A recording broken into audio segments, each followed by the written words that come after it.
حضرت ابو سعید خدری رضی اللہ تعالیٰ عنہ بیان کرتے ہیں کہ رسول اللہ صلی اللہ علیہ وسلم رمضان کے درمیانی عشرے میں اعتکاف کیا کرتے تھے۔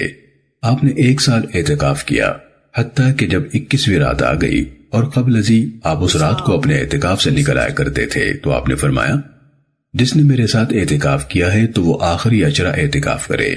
میں نے اس رات یعنی لیلۃ القدر کو دیکھا ہے، مگر بھلوا دیا گیا ہوں، اور میں نے اپنے آپ کو دیکھا ہے کہ اس کی صبح کو پانی اور مٹی یعنی کیچڑ میں سجدہ کر رہا ہوں۔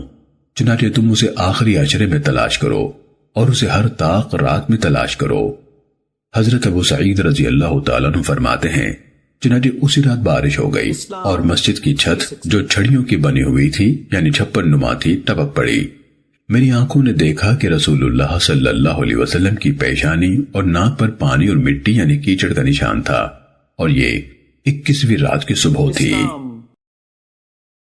ابو داود حدیث نمبر 1382۔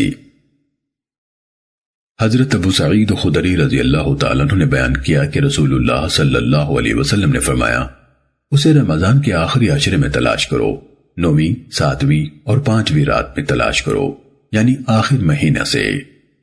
میں نے کہا، اے ابو سعید، آپ گنتی ہم سے بہتر جانتے ہیں۔ انہوں نے کہا، ہاں۔ میں نے کہا، 9ویں، 7ویں اور 5ویں سے کیا مراد ہے؟ انہوں نے کہا، جب 21ویں گزر جائے تو اس کے بعد والی 9ویں ہے، اور جب 23ویں گزر جائے تو اس کے بعد والی 7ویں ہے، اور جب 25ویں گزر جائے تو اس کے بعد والی 5ویں ہے۔ امام ابو داود رحمہ اللہ فرماتے ہیں، مجھے نہیں معلوم کہ اس حدیث میں مجھ پر کوئی امر مخفی رہا ہے یا نہیں، کیونکہ حتمی تاریخ کے تعین میں شبہ سا رہتا ہے۔ سنن ابو داود حدیث نمبر 1383۔ حضرت عبداللہ بن عمر رضی اللہ تعالیٰ عنہ کہتے ہیں کہ میں نے کہا، اے اللہ کے رسول، میں کتنے دنوں میں قرآن پڑھوں؟ آپ نے فرمایا، 1 مہینے میں۔ میں نے عرض کیا، میں اس سے زیادہ کی طاقت رکھتا ہوں۔ ابو موسیٰ ابن مسنہ نے یہ جملہ بار بار دہرایا، یعنی انہوں نے اس مدت میں کمی چاہی۔ بالآخر آپ نے فرمایا، 7 دنوں میں پڑھو۔ انہوں نے کہا، میں اس سے بھی زیادہ طاقت رکھتا ہوں۔ آپ نے فرمایا، جس شخص نے 3 دن سے کم میں قرآن پڑھا اس نے اسے سمجھا ہی نہیں۔ سنن ابو داود حدیث نمبر 1390۔